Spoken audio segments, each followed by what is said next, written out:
Welcome back. We're joined by Chris Matthews. Do you believe that Obama's stimulus plan was a success, as the administration claims, or was it a failure, as his critics charge? There's no way to know, because if we had not had that spending, those people who got the benefit of that spending, whether in jobs, employment, or consumption, or investment, or business, whatever, we wouldn't know what the impact would have been if we hadn't had that $1.5 trillion. But that said, you know, it's a $13 trillion economy.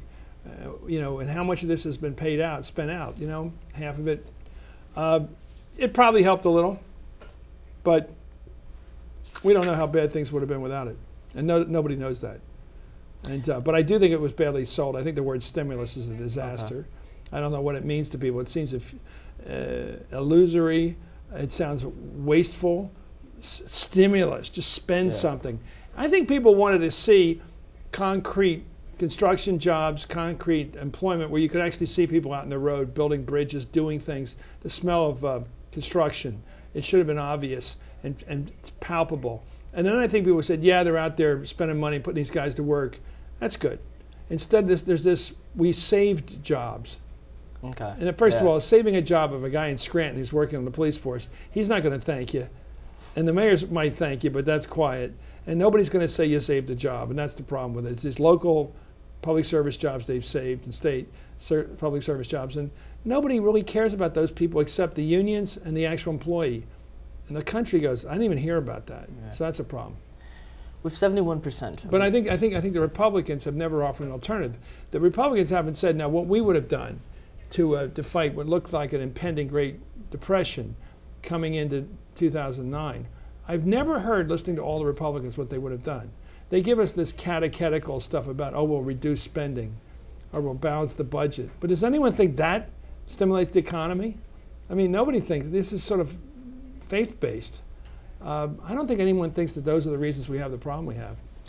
With 71, I think those things are nice to balance the budget if you can over time, and I really believe in it. But I don't think anyone knows there's a connection between that short-term fiscal policy and what happened to the economy.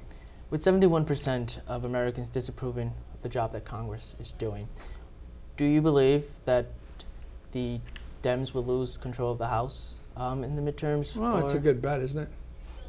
How do you know? Yeah, it's a good bet. But and the Senate? I mean, I've been looking at Stu Rothenberg's papers, and he's predicting about, somewhere in the margin, one way or the other. Today, it looks like they'll lose it because the voters that are going into the voting booths are animated to vote against the Democrats. And the voters that are Democrats aren't animated to vote. So the people who vote will be happy to vote against the Democrats. They're the only happy people in America, are the ones who are angry and get to vote now. They're thrilled. They get to go vote against the Democrats. Yeah. Everybody else is either going to stay home or... I think there's going to be a really low turnout among Democrats, unless the president gets something going. How can the president get something going? Reconnect with regular people again, with students your age and college kids and minorities and casual voters that don't always vote, and tell them that what he's trying to do is what he said he would do. He said he'd do health care. He said he would deal with Wall Street. He said he'd try to create jobs. He said he would try to prevent a Great Depression, and he's been doing it. It takes time. Yeah. You once told Stephen Colbert on the Colbert Report that it was your boyhood dream to be senator. And many who follow you religiously know that you did consider running for senator.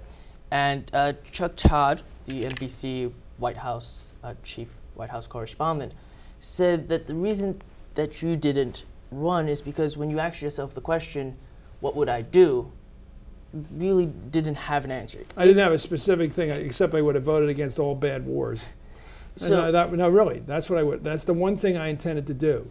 Was the next time the neoconservatives were trying to push us into a war, I'd say no, and I'd fight like hell against it, and maybe have an impact.